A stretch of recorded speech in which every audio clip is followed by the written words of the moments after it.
शंकराचार्य जी और जितने भी हमारे साधु संत हैं, ये हमारी परंपरा कोई तोड़ रहा है तो वो भारतीय जनता पार्टी है। भारतीय जनता पार्टी को ऐसा व्यवहार अपने अधिकारियों के माध्यम से नहीं करना चाहिए। करके संतों को, साधु संतों को और तमाम लोगों को जानबूझ करके अपमानित ठीक है बीजेपी का। आप ANI हैं, आप AVP हैं, ये कोई और चैनल है, ये एक और एजेंसी है। अगर आप भारतीय जनता पार्टी के हिसाब से काम नहीं करोगे तो आपको भी नोटिस मिलेगा, आपके पास ईडी आएगी, आपका शंकराचार्य जी और जितने भी हमारे साधु संत हैं, ये हमारी शोभा है। और जब इतने बड़े आयोजन हों, स्वाभाविक रूप से लोग उनसे मिलने आते हैं, आशीर्वाद लेने आते हैं, उनके अनुयायी उससे बहुत सारी जानकारी हासिल करते हैं। यही सनातन धर्म की परंपरा है। और अगर परंपरा कोई तोड़ रहा है तो वो भारतीय जनता पार्टी है। भारतीय जनता पार्टी को ऐसा व्यवहार अपने अधिकारियों के माध्यम से नहीं करना चाहिए।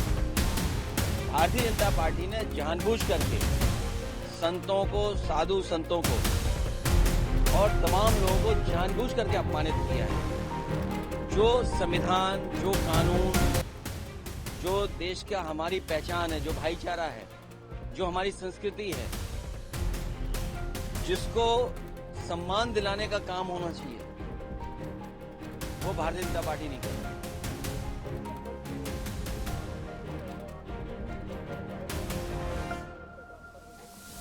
मुझे उम्मीद है उसमें सुप्रीम कोर्ट, हाई कोर्ट अपने आप से संज्ञान लेगा।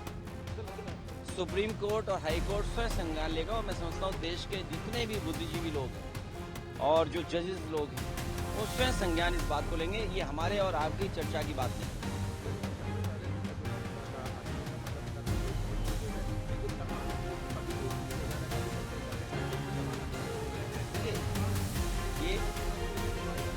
ये बहुत सिंपल तरीका है बीजेपी का।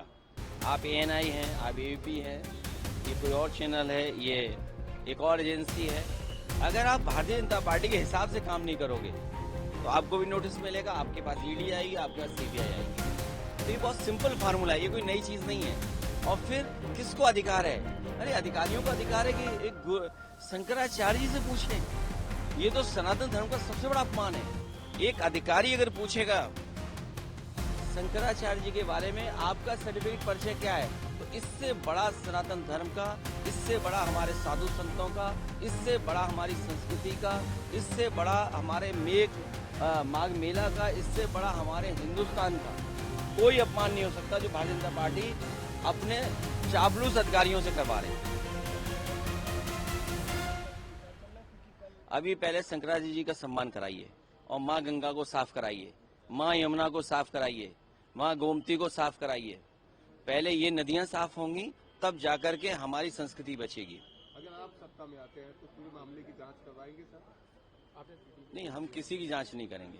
हम लोग जनता की सेवा करेंगे और शंकराचार्य और साधु संतों से हम लोग आशीर्वाद लेकर के जनता की सेवा करेंगे। और कई साधु ऐसे हैं सरकार के हिसाब से चलते हैं। आपसे बेहतर कोई नहीं समझेगा। अपने आर्काइव की वीडियो निकालिए, देखिए। ये सरकार के हिसाब से चलते हैं, वो असली नहीं होते हैं। वो जो सरकारों से टकराते हैं वो सच्चे साधु